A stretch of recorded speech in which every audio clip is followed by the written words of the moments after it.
भाजपने तालुक्यात जिल्हा परिषदेच्या 9 पैकी 8 जागा तर पंचायत समितीच्या 18 पैकी 12 जागा जिंकत निर्विवाद वर्चस्व प्रस्थापित केले।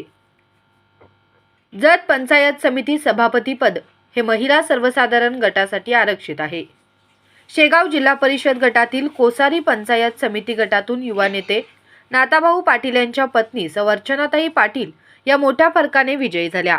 त्यामुळे सभापती पदाची लॉटरी कोणाला लागणार याकडे सर्वांचे लक्ष लागले आहे। जत पंचायत समितीच्या सभापती पदाची माळ कोणाच्या गळ्यात पडणार याकडे संपूर्ण तालुक्याचे लक्ष लागले आहे। अर्चना नाताभाऊ पाटील यांचे नाव प्रबळ दावेदार म्हणून समोर येत आहे।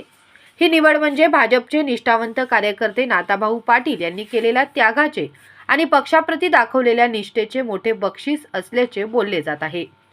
भाजपकडून शेगाव जिल्हा परिषदसाठी नाताभाऊ पाटील हे उमेदवारीसाठी प्रबळ दावेदार होते। तशी जोराची तयारी त्यांनी केली होती। जनसंपर्क आणि कार्यकर्त्यांची मोठी फळी त्यांच्या पाठीशी असल्याने त्यांचे तिकीट निश्चित मानले जात होते। मात्र राजकीय गणिते आणि पक्षीय तडजोडींमुळे ऐनवेळी नाताभाऊंचे तिकीट कापण्यात आले। अशा कठीण प्रसंगात अनेक नेते बंडखोरीचा पवित्रा घेतात।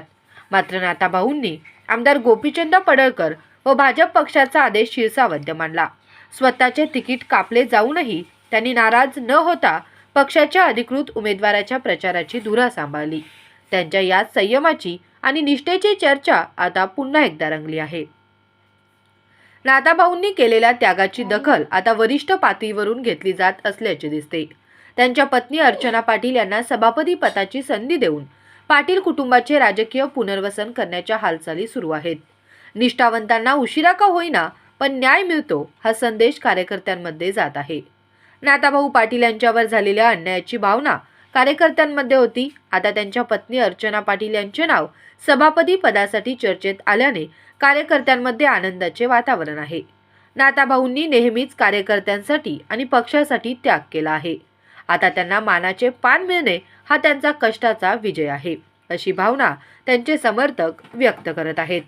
जतच्या राजकारणात वेट अँड वॉचची भूमिका घेणाऱ्या नाताभाऊ पाटील यांच्यासाठी हा काळ न्यायाचा ठरणार का? अर्चना पाटील यांच्या निवडीची अधिकृत घोषणा कधी होणार याकडे आता सर्वांचेच डोळे लागले आहेत।